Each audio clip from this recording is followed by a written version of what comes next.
আহমদ বিন হাম্বল সম্পর্কে কি জিজ্ঞাসা করো, তিনি ইমামুল মুসলিমিন, তিনি মুসলমানদের ইমাম, কিন্তু তিনি মাসলুম। তাকে বলল আহমদ বিন হাম্বল সম্পর্কে তুমি কারোর কাছে জিজ্ঞাসাবাদ করো না, তিনি মাসলুম, তিনি ইমামুল মুসলিমিন। এই ছাত্র সে ভিক্ষুকের বেশে আহমদ বিন হাম্বলের দরজায় যায় প্রতিদিন ভিক্ষা নেওয়ার ভান করে একটা করে হাদিস মুখস্থ করত।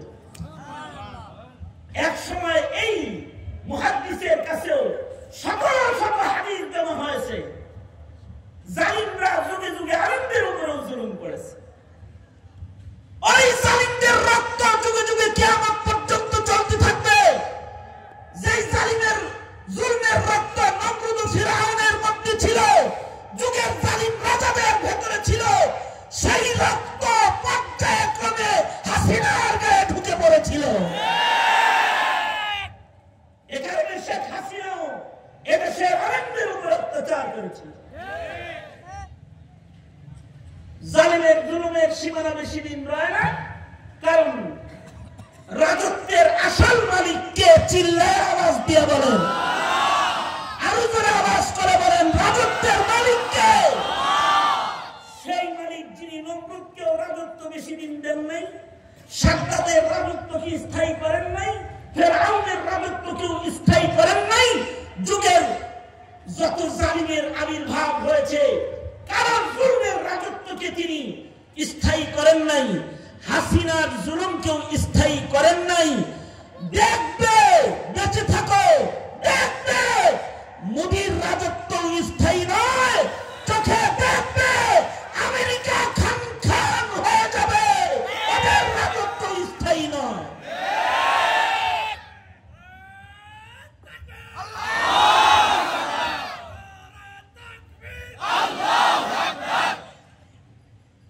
নমরুদ তো জুলুম করেছে, এবার ইব্রাহিম আলাইহিস সালাতু ওয়াস সালামের দাওয়াতি মিশন বন্ধ করে দিয়েছে।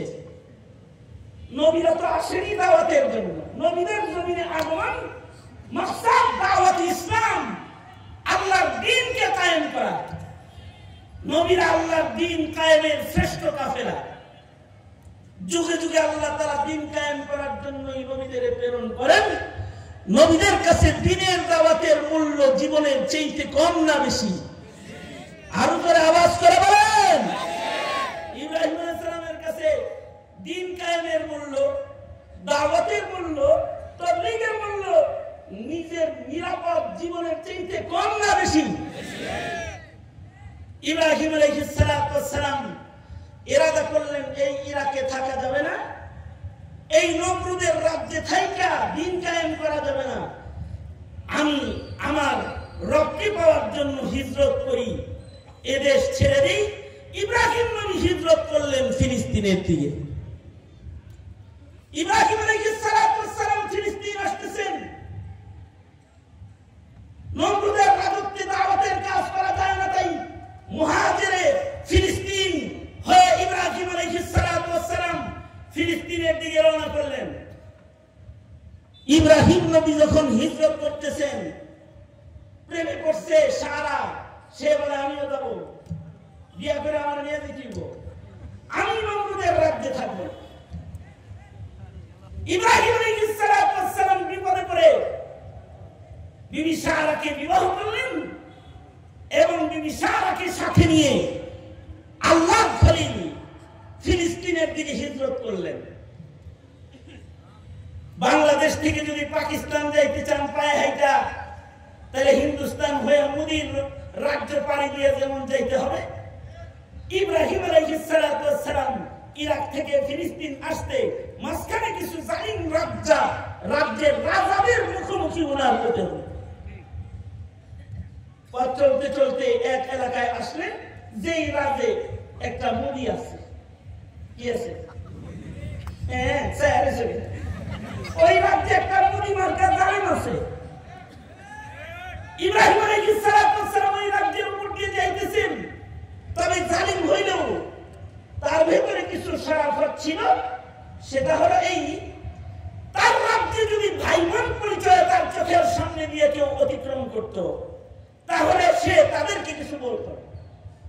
কিন্তু যদি বলতো স্বামী স্ত্রী যাইতেছে, তাইলে এরকম বৎকারের বৎকার, ওই সময় তো ব্লু ফিল্ম দেখার স্ক্রিন টাচ মোবাইল অথবা টেলিভিশনের পর্দা ছিল না, সে ব্লু ফিল্ম দেখার জন্য স্বামী স্ত্রীকে আদেশ করত যে আমার চোখের সামনে তোমরা নিজের খাহেশ পূরণ করো, আমি দেখব। এই কু অভ্যাসটা তার ছিল। স্বামী স্ত্রীকে জেনারেল বিচারে, মানে জেনারেল বিচারের দৃশ্য দেখতে প্রকাশ্যে স্বামী স্ত্রীর মেলামেশা করতে তারা সে বাধ্য করত। ইব্রাহিম আলাইহিস সালাম যখন খবর পেলেন স্বামী স্ত্রী জানলে সে প্রকাশ্যে সে দুষ্টকর্মে লিপ্ত হয়ে যায়, ইব্রাহিম আলাইহিস সালাম তো শ্রেষ্ঠ মুমিন, যার ঈমান শ্রেষ্ঠ, তার হায়া লাজ শরম শ্রেষ্ঠ। কারণ হায়া লাজ শরম ঈমান। এখনকার প্রেমিক প্রেমিকা যারা, স্বামী স্ত্রী যারা, এখন হায়া শরম কম। স্বামী স্ত্রী মোটর সাইকেলের ভিতরে একজনের জয়া ধরে যায়, আর মনে মনে লজ্জা ছাড়া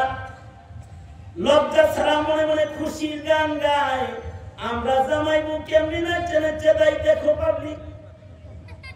আর এর চেয়ে নিকৃষ্ট হলো ওই প্রেমিক প্রেমিকারা যারা লজ্জা শূন্য, বিবাহ ব্যতিরেকে ভিন্ন পুরুষ ভিন্ন নারী এক মোটর সাইকেলে মুসলমানের ঘরে জন্মায়াত নাচতে নাচতে দুইলা হেলে দুলে গল্প করে পাবলিকের চোখের সামনে দিয়ে চলে যায়। লজ্জা নাই, শরম নাই। অবশ্য আল্লাহর রাসূল বলেন, যার লজ্জা নাই তার ঈমান নাই। যার লজ্জা নাই তার কি নাই? এই কথা বলুন আমার সাথে, যার লজ্জা নাই তার কি নাই? যার লজ্জা বেশি তার ঈমান বেশি, যার লজ্জা নাই তার ঈমান নাই। যার লজ্জা বেশি তার ঈমান বেশি। নবীদের ঈমান যেহেতু শ্রেষ্ঠ ঈমান, এ কারণে সকল পয়গম্বরের লজ্জা বেশি ছিল। সকল পয়গম্বর শ্রেষ্ঠ লজ্জার অধিকারী ছিলেন। আর যত বেঈমান হয় তত নির্লজ্জ হয়। এ কারণে মক্কার কাফের মুশরিকরা বাইতুল্লাহ শরীফ মেরামতের কাজ করতেছে, ওরা ওদের অ্যাসেম্বলিতে আইন পাস করলো যে যেই কাপড় পরে চুরি করি, ডাকাতি করি, এটা করি সেটা করি, এই কাপড় গায়ে দিয়ে কাবা ঘর নির্মাণ করে এটা জায়েজ হবে না। আসো আমরা সবাই উলঙ্গ হয়ে কাবা নির্মাণ করবো। ফতোয়াটা দিছে কি চিন্তা করছেন? ফতোয়া দিছে হলো যে কাপড় পয়রা চুরি করি, মিথ্যা কথা বলি, গীবত করি, শিকায়ত করি, এই কাপড় পয়রা কাবা ঘর নির্মাণ করাটা ঠিক হবে না। আসো আমরা উলঙ্গ হয়ে বাইতুল্লাহ নির্মাণ করি। নবী আলাইহিস সালাতু ওয়াস সালাম তখন ছোট, ঠিকই ওরা কাবা ঘর ল্যাংটা হয়ে নির্মাণ করতেছে, কিন্তু আল্লাহর রাসূল তো লজ্জাওয়ালা। নবীজির লজ্জা তো শ্রেষ্ঠ লজ্জা। নবী কাপড় পরে গেছে ওপর নির্মাণ কাজে অংশগ্রহণ করতে। নবীজির কাপড় টান দিছে হযরত আব্বাস যে আমরা সবাই ল্যাংটা, তুই আবার বুজুর্গ হইছিস কে? খোল কাপড় ধরে একটা টান দিছে, এখনো খুলে নাই। টান দেওয়ার সাথে সাথে আল্লাহর রাসূল অজ্ঞান হয়ে মাটির ভেতরে পড়ে গেছে। জমজমের পানি এনে আল্লাহর রাসূলের চোখে মুখে দিয়েছে। হুশ আসার পরে বলে, তুমি অজ্ঞান হইলা কেন মুহাম্মদ? তোমরা আমার কাপড় খুলতে চাও? লজ্জা শরমে আমি অজ্ঞান হয়ে গেছি। সবাই বলল ঠিক আছে, তাহলে তুমি কাপড় পইরাই নির্মাণ করো। নবীদের তো লজ্জা বেশি। এই কারণে মুসা আলাইহিস সালাতু ওয়াস সালাম পাথরে লাঠি দিয়ে মারছিলেন, শরমে, লজ্জা। কারণ মুসা আলাইহিস সালাতু ওয়াস সালাম উনি নবী, উনার লজ্জা বেশি। সবাইকে একসাথে নদীতে নেমে গোসল করে ল্যাংটা, উনি আলাদা আলাদা করে। বন্ধুত্ব খেলাধুলা একসাথে, কিন্তু গোসল করে আলাদা। সবাই ক্ষিপ্ত হইয়া হযরত পয়গম্বর মুসাকে মুসা আসলে এক শিরা, ওর দুই বিসি না এক বিসি, নাউজুবিল্লাহ, মানে এক শিরার রোগ আছে তো তার, এ কারণে সে আমুগল লোকে একসাথে গোসল করতে শরম পায়, তাই একা একা করে। আল্লাহ পাকের ইচ্ছা হলো যে আমার পয়গম্বর খলিল কালিমুল্লাহকে তোরা এক শিরা কস, তার উপরে এই দোষটা আমি রাখতে চাই না। পয়গম্বর মুসা আলাইহিস সালাতু ওয়াস সালাম, ওনার হাতে একটা লাঠি সবসময় থাকতো, এটা ওনার সুন্নতি লাঠি। উনি গোসল করার জন্য নদীতে একা একা নামছেন, কাপড় তো কম, এক কাপড়েই নামছেন, খুব গোপনে নামছেন এক কাপড়ে গোসল করার জন্য, কিন্তু নিজের শুকনা কাপড়টা পাথরের উপরে রেখে তিনি পানিতে নেমে পড়েছেন। আল্লাহ তাআলা পাথরকে আদেশ করলেন, এই পাথর কাপড় নিয়ে দৌড় দে। কারণ বুঝে থাকলে বলেন তো, কাপড় পাথর যে নিয়ে দৌড় দিতেছি, পাথর কার হুকুমে দৌড় দেয়? কারণ পাথর কার গোলাম? আগুন কার গোলাম? জোরে বলেন, আগুন কার গোলাম? ইব্রাহিম নবীর জন্য আগুনকে শান্তিদায়ক বানাইল কে? জোরে আওয়াজ করে বলেন কে? এবার মুসা নবীর লুঙ্গি পাথরে রয়ে যায়, নির্দেশ কার? আল্লাহ। পাথর তো দৌড়াইতেছে আর আল্লাহর লগে কথা বলতেছে। পাথর বলে, আল্লাহ দৌড় দিতে বলছো, দৌড় দিলাম। তকবীর দিয়ে দৌড় দিয়ে যেন মুসা দেখে। পাথর তকবীর দিয়ে একটা দৌড় দিছে। মুসা আলাইহিস সালাম পানি থেকে দেখে যে লুঙ্গি লয়ে পাথর দৌড়ায়। পয়গম্বর গোসল বা হাত দিয়া পাথরের পিছে পিছে দৌড়ায়। আল্লাহ তাআলা পাথরকে বলে, থামিস না, তোরে যেন দৌড়া না ফেলায়, আর কাপড় যেন টান দিয়ে দিয়ে না যায়। কই যাও আল্লাহ, কই যাও? সামনে যা, আরো সামনে যা। কই যাও? আরো সামনে যা। ওই যে যেখানে উলঙ্গ হয়ে মুসার বন্ধুরা গোসল করতেছে তাদের কাছে চলে যা, ওখানে যায় থাইমা যা, এক নজরে আমার কালিম এক শিরা না, এটা ওরা সবাই দেখে নে।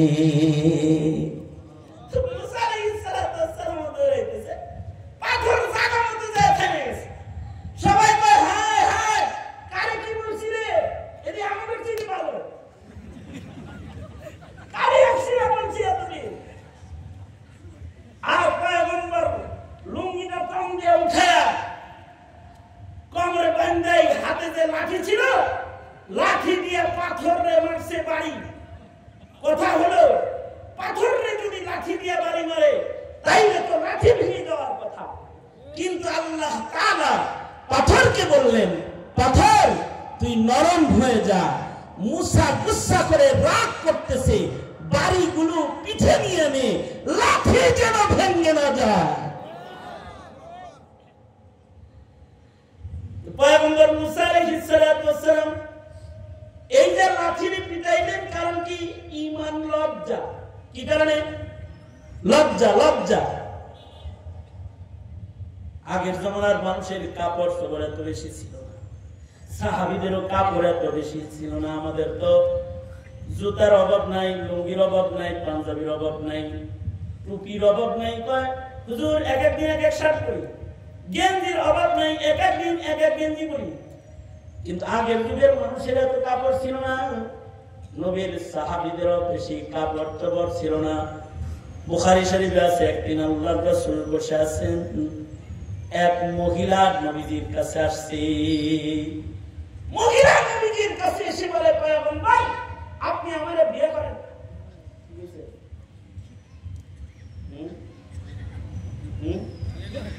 তোমার যদি কেউ পায় আমারে বিয়ে করেন, কিরম লাগতো তোমার?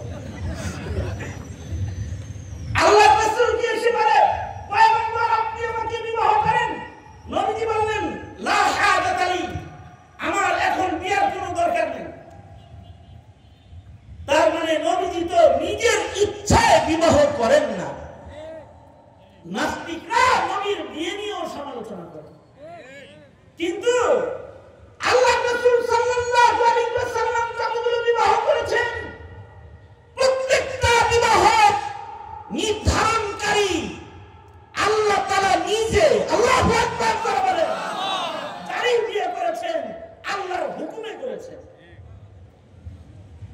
মিডিয়া আমারে বিয়ে করেন, নবীজি কয় আল্লাহর অনুমতি নাই, লা হাকাতা লি, আমার কোনো বিয়ের ইজাজত নাই, দরকার নাই, অন্য কোথাও বিয়ে বসো। সাহাবী একটা পাশে বসে আছে, সাহাবী কয় আল্লাহর নবী আমার খুব দরকার, আমারে করায় দেন। নবীজি আর সাহাবীদের ভিতরে সম্পর্কটা কতটা গভীর। সাহাবী কথা কইছে আর আল্লাহর রাসূল বললেন ঠিক আছে যাও মহরনা নিয়ে আসো, এই ওর সাথে বিয়ে আমি পড়ায় দিতেছি। সাহাবী তো নবীর ফয়সালা মানে এটা কার ফয়সালা? মহিলা কয় আমি রাজি আছি। হেরে কইছে যে যাও যাও যাও মহরনা লয়ে আসো। গুইরা আইটা আয়সা কয় আমার মোহর নাই। আল্লাহর রাসূল বললেন যদি লোহার একটা আংটিও হয় তাহলে আসো। কোটি কোটি টাকার মোহর লাগবে না, 10,55,501 টাকা 50 পয়সা এরকম মোহর লাগবে না, যাও একটা লোহার আংটি কইলেও লয়ে আসো।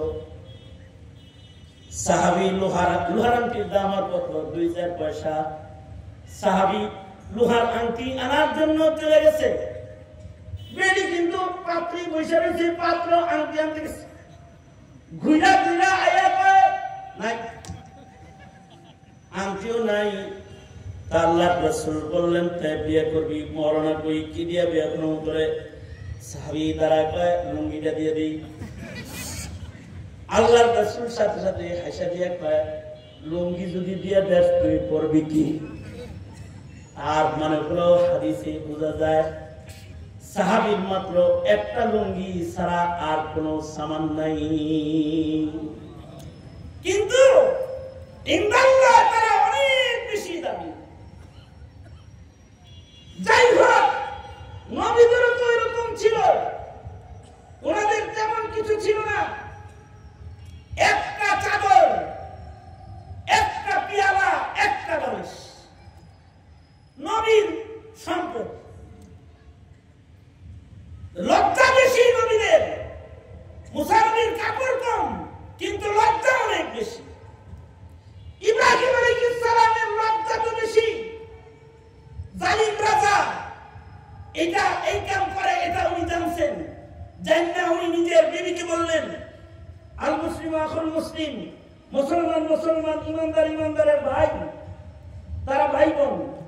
আল্লাহ তাআলা সকল মুসলমানদেরকে ভাই বোনের নিসবত দান করেছেন। যেমন আজকে কে যেন বলতেছিল, ওই পাশে এক মাহফিলে গেছিলাম ওই এলাকায়, হ্যাঁ নন্দীগ্রামে মাগরিবের জায়গায় আমি বয়ান দিছি। তো ওইখানে একজন ফকিহুল মিল্লাত রাহমাতুল্লাহি আলাইহি বিভিন্ন কথা বলতেছিল, স্মরণ করতেছিল। তো ফকিহুল মিল্লাতের কথা বলতে গিয়ে ওইখানে এক আলেম দিন বলতেন আজব আমাদের ফকিহুল মিল্লাত রাহমাতুল্লাহি আলাইহি, তিনি ওনার সন্তান আরশাদ সাহেব হুজুর মানে 3 নম্বর হুজুরে, উনি বলতেন ভাই আরশাদ কই গেল, ভাই আরশাদ কই গেল, ছেলে হয় কিন্তু কি বুঝতেছে ভাই আরশাদ কোথায়? উস্তাদদের মজলিসে যদি কয় এই ছেলে কই রে, তাহলে এই জিনিসটা খারাপ হয়ে গেল না। এবার মুসলিম পরিচয় ডাকতেছে ভাই আরশাদ কাহা হ্যায়, ভাই আরশাদ কোথায়? এইটা হলো তাওরিয়া কালাম বলে এটাকে। হযরত ইব্রাহিম আলাইহিস সালাম নিজের বিবিরে বললেন স্বামী স্ত্রী যদি পরিচয় দেই তাহলে আমাদেরকে প্রকাশ্যে জেনাবা বিচার করাবে, প্রকাশ্যে আমাদেরকে যৌন মিলন করাবে, সুতরাং আমি বলবো তুমি আমার বোন লাগো, সারাকে বললেন, আর তুমি বললো আমি তোমার ভাই লাগো। এই কথা তো কইছে, কিন্তু জালেম তো জালেম, জালেম যখন শুনছে ভাই বোন, তখন এই জালেমের বদনজর পড়ে গেছে হযরত সারার উপরে। বুখারীতে আছে সারার উপরে আক্রমণ করার জন্য এই জালিম রাজা হাত বাড়াইছে, সাথে সাথে তার হাত বিকল হয়ে গেছে।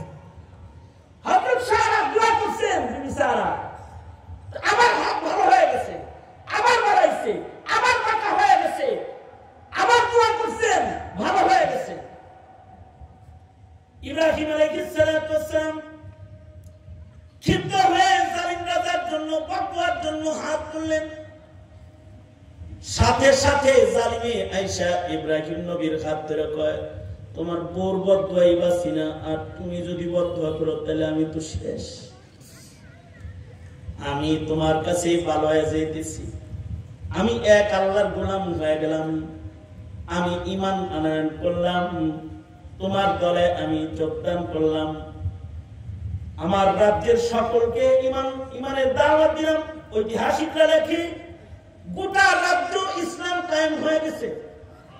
ইব্রাহিম আলাইহিস সালাতু ওয়াস সালাম তিনি বললেন, আমি তোমার রাজ্যে বসবাসী না, আমি যাব ফিলিস্তিন, সারাকে নিয়ে আমি ফিলিস্তিন চলছি। আল্লাহর উদ্দেশ্য হলো নূহ নবীর প্লাবনে ভেঙে যাওয়া বাইতুল্লাহকে পুনর্নির্মাণ করবেন। যে কাবা বাইতুল্লাহ সর্বপ্রথম ফেরেশতারা বানাইছে, বানাল কাবাল মালাইকা সুম্মা আদম সুম্মা শীশ সুম্মা ইব্রাহিম সুম্মা মুহাম্মদ। ইব্রাহিম আলাইহিস সালাতু ওয়াস সালাম নূহ নবীর প্লাবনে যে বাইতুল্লাহটা মিশে গেছে, মহান আল্লাহ বাইতুল্লাহকে পুনর্নির্মাণ করবেন। বাবা খলিলকে আগে ফিলিস্তিন আনতেছেন, যখন ফিলিস্তিনের দিকে আগাচ্ছেন তখন জালিম রাজা বলে, আমি তো আপনার কালমা পড়েছি, আমার দেশে ইসলাম কায়েম হয়ে গেছে, আপনি আমার দেশ থেকে খালি হাতে যাইবেন, ফিলিস্তিন এটা হয় না। আমার একটা সুন্দরী কুমারী সুন্দরী মেয়ে আছে, নাম তার হাজির, যাকে বাংলায় আমরা বলি বিবি হাজেরা। জালেম রাজা মুসলমান হয়ে বলে, পয়গম্বর, আল্লাহর পয়গম্বর, আপনার তোহফা পায় আমরা ধন্য, আমার একটা তোহফা আপনার খেদমতের জন্য আমি দিতে চাই, আমার কন্যাটাকে আপনার খেদমতের জন্য আমি পেশ করতেছি, যদি আপনি তাকে গ্রহণ করেন। সারা বলে নেওয়া যায়, তাহলে বিয়া গেলে এটা হলো ছোট বউ, তুমি বড় বউ। সারা বলে অসুবিধা নাই, বড়র পাওয়ার ঠিক থাকলেই হলো। ইব্রাহিম আলাইহিস সালাতু ওয়াস সালাম এতক্ষণ ছিলেন দুইজন, ইব্রাহিম আর সারা, এখন হইলেন তিনজন, ইব্রাহিম আর হাজির। হাজিরা বিয়া করে ফেলাইলেন। এবার এই তিনজন ফিলিস্তিনের দিকে রওনা। আল্লাহ তাআলা সারার পেটে সন্তান না দিলেও হাজিরার পেটে সন্তানটা আগে দিয়ে দিলেন। আল্লাহু আকবার কাবীরা। এবার ছোট বউয়ের যখন সন্তান হইছে, বড় বউ তো খেলছে, হ্যাঁ আমার চাইতে হের দিকে এখন মায়া বেশি, হের ঘরে বাচ্চা আছে, এগুলো আর ভালো ভালো লাগে না। ফিলিস্তিন যে বসলেন, আল্লাহ তাআলার ইচ্ছা হলো ফিলিস্তিনকে মুসলমানদের পুণ্যভূমি বানাইবেন। মুসলিম জাতির পিতার পুণ্যভূমি দুইটা বানাবেন, দুইটা পাক জমিনের সাথে মুসলিম জাতির পিতার সম্পর্ককে কায়েম করবেন। আল্লাহ তাআলা নতুন আদেশ জারি করলেন, ইব্রাহিম হাজেরার পেটে ইসমাইল হইছে, তোমার দেখি ইসমাইলের জন্য খুব মায়া গো, যাও তোমার সন্তান বিবিকে মক্কায় বনবাস দিয়ে আসো। বিবি সারা খুশি হয়ে গেছে, যাই চোখের সামনে থেকে আদর যত্ন মরুভূমিতে যাইতেছে। বাবা খলিল হযরত হাজেরার সাথে মক্কায় চলে গেছে। কই যাব আল্লাহ? ইসমাইল আর হাজেরারে লইয়া। আল্লাহ বললেন, আপনার সামনে সামনে জিবরাইলের নুরানি ঘোড়া চলছে, এই ঘোড়া যেখানে যায় থামবে, আর যেই জায়গাটা জিবরাইল আমিন শনাক্ত করে দেবে সেখানে হাজেরা আর ইসমাইলকে বনবার্তি আসবেন। সুদূর ফিলিস্তিন থেকে সন্তান বিবি লইয়া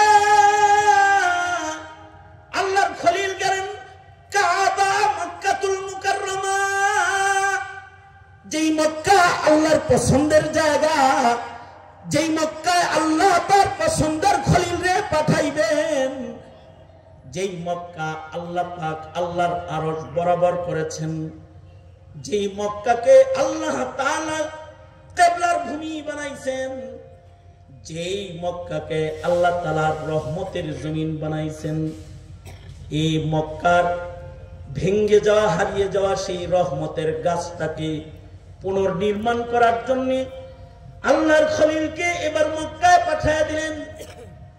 সাফা মারওয়ার পাদদেশে ধুধু মরুভূমি পাহাড়, এই পাহাড়ের চিপার মধ্যে হযরত জিবরাইল জায়গা দেখালেন, এই জায়গায় নিজের সন্তান আর হাজেরারে নামায়া দাও। আল্লাহর খলিল উটের পিঠ থেকে নিজের সন্তান নিজের বিবিকে নামায়া দিলেন। ইতিহাস লেখে ফিলিস্তিন থেকে মুআল্লা এলাকা দিয়া আল্লাহর খলিল মক্কায় এসেছেন হাজেরা আর ইসমাইলকে মরুভূমিতে নামায়া দিয়া। কোনো কথা নাই, আল্লাহর খলিল উটের পিঠে সওয়ার হয়ে আবার মুআল্লা এলাকা দিয়া ফিলিস্তিনের দিকে রওনা করেছেন। হাজেরা নিজের সন্তান বুকের মধ্যে জড়ায়া ইব্রাহিমের পিছে পিছে দৌড়ায় আর বলে, স্বামী গো, কি কারণে আপনি নারাজ হয়েছেন? আপনি নারাজ হলে আপনি খলিল আল্লাহর, তাহলে আমাদের জন্য বরবাদি, মেহেরবানি করে মাফ করে দেন। মরুভূমিতে রাইখা যায় না, এখানে বাঘ ভাল্লুকের ভয়, মরুপ্রান্তরে বাচ্চা নিয়ে আমি কেমনে থাকবো একা একা? খলিল গো, আপনি আমাকে লয়ে যান, লয়ে যান। হাজেরা দৌড়াইতে দৌড়াইতে জান্নাতুল মুআল্লা পর্যন্ত এসেছে।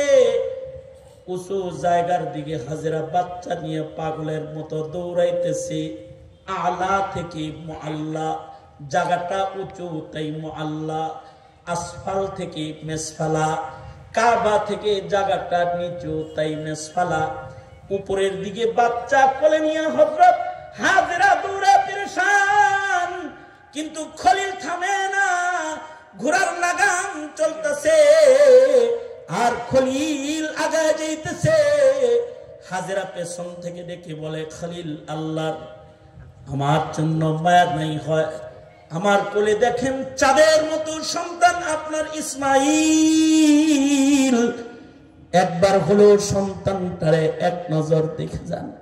ইব্রাহিম মনে মনে কয়, না রে না হাজেরা, আমি তো ইসমাইলের চেয়ে তো একজনকে বেশি ভালোবাসি, যার হুকুম হয়েছে তার ভালোবাসা অধিক প্রমাণ করতে তোদের এখানে রেখে যাওয়া।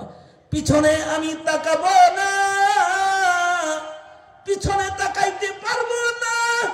হাজেরা বলে, ইব্রাহিম ও আল্লাহর খলিল, পেছনের দিকে যদি নাই তাকান তাহলে একটা কথা শুধু বইলা দিয়া যান, আপনি কি সন্তান বিবি নিজের ইচ্ছায় মরুভূমিতে সাফা মারওয়ার পাদদেশে রেখে যান, নাকি যেই মহান মালিকের সাথে আপনি খলিলের সম্পর্ক জুড়েছেন, নাকি ওই মহান মালিকের নির্দেশে আমাদের রেখে যান?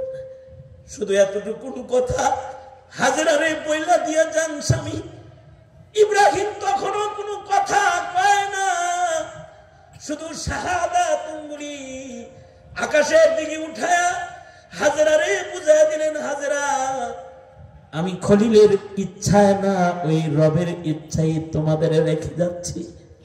এই কথা বলার সাথে সাথে হাজেরা এবার বলে, স্বামী, তাহলে দোহায় লাগে পেছনের দিকে আপনি তাকাবেন না। আপনি যেই মাওলারে খুশি করতে চান, আমি হাজেরা ওই মাওলারে খুশি করতে চাই।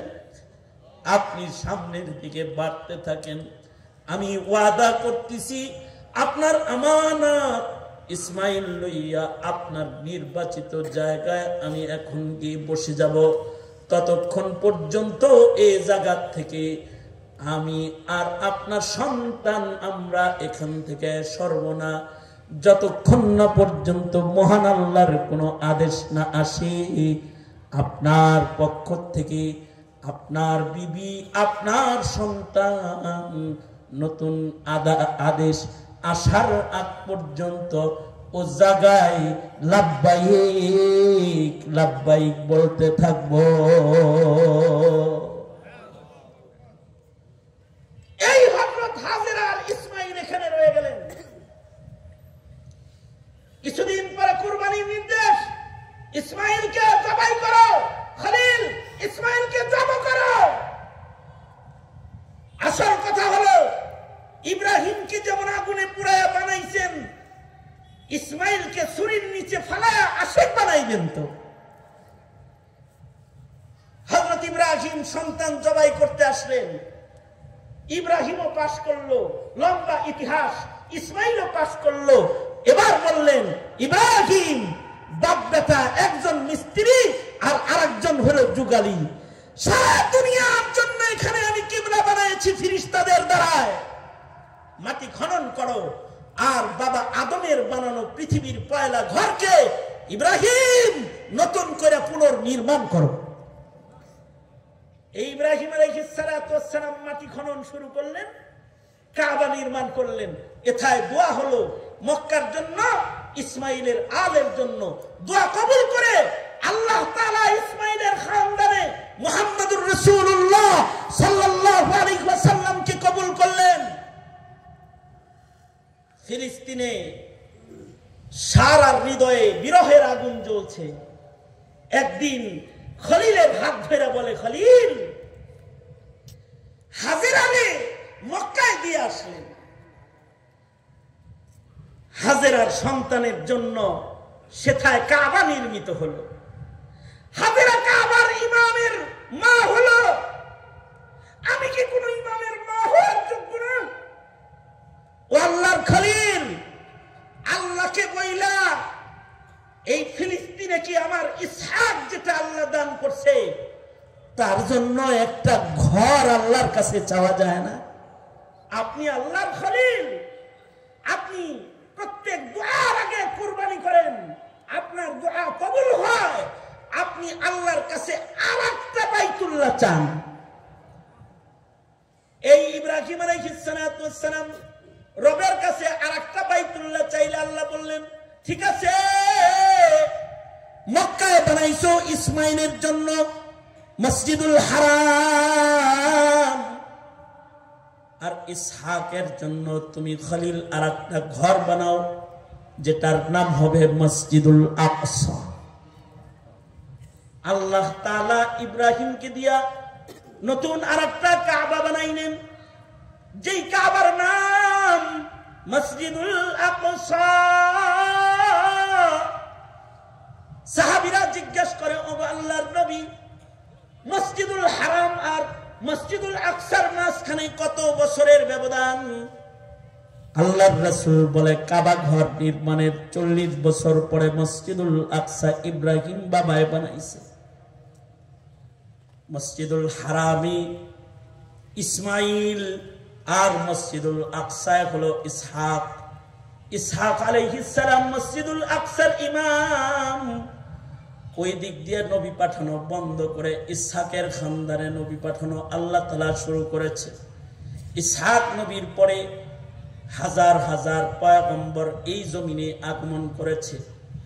10,000 পয়গম্বর আকসাকে কাবা বানায় নামাজ পড়েছে। আল্লাহ তাআলা আকসার জমিনকে বরকতপূর্ণ বানাইছে। আকসার আশপাশে মিশর কারিয়াতুল খলিল সহকারে কত নবীর কবর আল্লাহ তাআলা রেখেছে। কালিমুল্লাহ খলিলুল্লাহ সহকারে হাজারো হাজারো পয়গম্বরের কবর আল্লাহ তাআলা মসজিদুল আকসার পাশে রেখেছে। ঈসা আলাইহিস সালাতু ওয়াস সালাম পর্যন্ত মসজিদুল আকসার পেটে জন্মগ্রহণ করেছে। ঈসা আলাইহিস সালাতু ওয়াস সালামের পরে মসজিদুল হারামের খানদানে, ঈসা আলাইহিস সালাতু ওয়াস সালামের পরে মসজিদুল হারামের পাশে কুরাইশি খানদানে, ইসমাইলের খানদানে আল্লাহ তাআলা শেষ নবী পাঠাইছেন। এর আগে হাজার হাজার পয়গম্বর ফিলিস্তিনে পাঠাইছেন। ওইখানেও ইব্রাহিম নবীর ঘর কাবা একটা আছে, নাম মসজিদুল আকসা। কাবায়, মসজিদুল হারামে ইসমাইলি ফয়েজ বরকত, আর ওখানে আছে ইসহাকি ফয়েজ বরকত।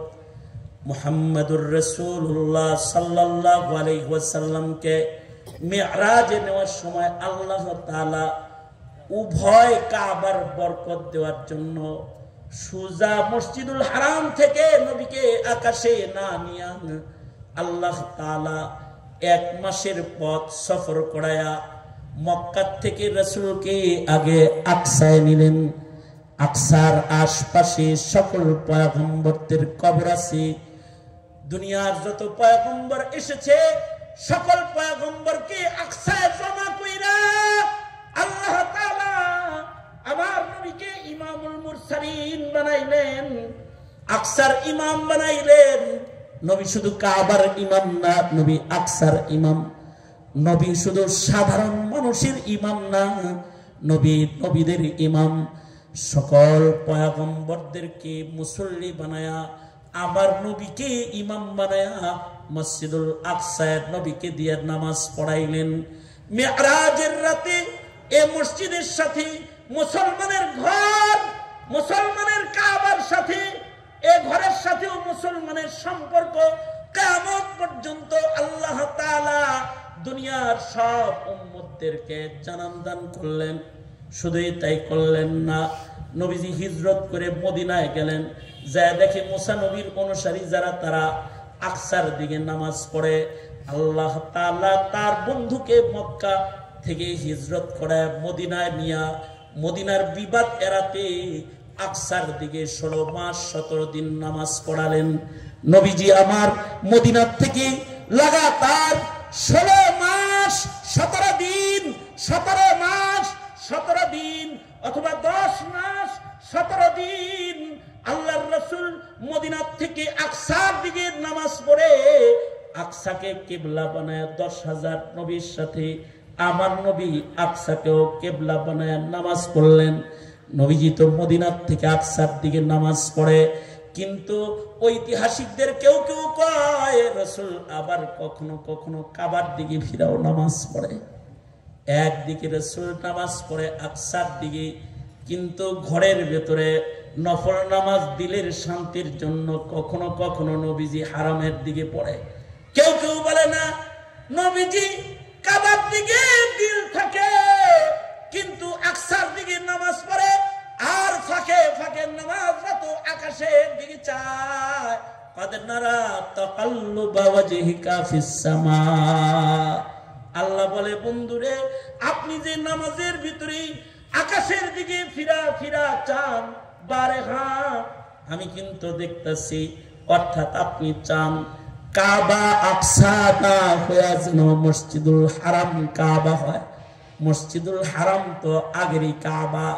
বন্ধুগো, এরপরও আপনি যেহেতু চাইতেছেন ফাওয়াল্লি ওয়াজহাকা শাতরাল মসজিদুল হারাম, 2 রাকাত পড়েছেন আকসার দিকে। এবার কিয়ামত পর্যন্ত মুসলমানের কাবা মসজিদুল হারাম বানায় দিলাম।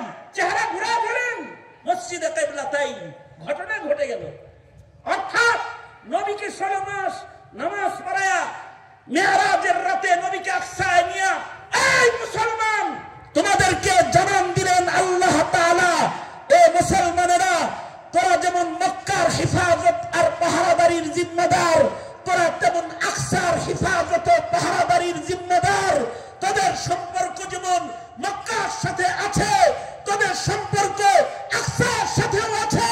তাই আমরাও বলি, আমেরিকা, ইসরায়েল, তোমাদেরকে বলছি আমাদের সম্পর্ক আকসার সাথে আছে। আকসার মাটির নিচে হাজার হাজার পয়গম্বরের কবর আছে। এই জমিনের আজমত যদি রক্ষা করতে ব্যর্থ হও তোমরা, এখনো যদি তোমরা আকসার হামলা বন্ধ না করো, সারা দুনিয়ার মুসলমান আকসার দিকে জিহাদের ময়দানে ঝাঁপায় পড়বে।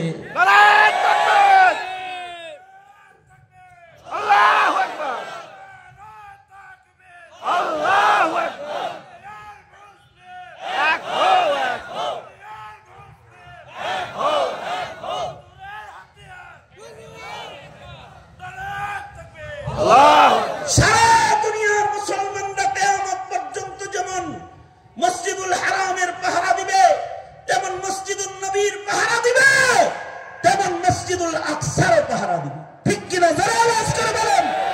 সুতরাং সুযোগ ও তৈয়ারি প্রস্তুতি রাখতে হবে। আকসায় যাব, কাবা রক্ষা করব, ফিলিস্তিনকে আজাদ করব, আর ইসরায়েলকে নমরুদের কবরস্থান বানাবো। ঠিক কিনা যারা আওয়াজ দিয়ে বলেন। রাজি আছি তো ইনশাআল্লাহ। কারণ মসজিদুল হারাম আমার, মসজিদুল আকসাও আমার, মসজিদুল হারামের নির্মাতাও আমার বাবা খলিল, মসজিদুল আকসার নির্মাতাও আমার বাবা ইব্রাহিম খলিল। এই মুহাব্বত এটা ঈমান, আর কাফিরের সাথে নফরত এটাও ঈমান। মান আহাব্বা লিল্লাহ ওয়া আবগাযা লিল্লাহ ফাকাদ ইসতাকমালাল ঈমান। আকসার সাথে আমাদের মুহাব্বত আল্লাহর জন্য, কাবার সাথেও আমাদের মুহাব্বত আল্লাহর জন্য। এই মুহাব্বতকে প্রমাণ করতে তৈয়ার আছি তো ইনশাআল্লাহ। কারা কারা তৈয়ার আছি হাত তুলি। আল্লাহ আপনি আমাদের কবুল করেন, জোরে আওয়াজ করে বলেন আমিন।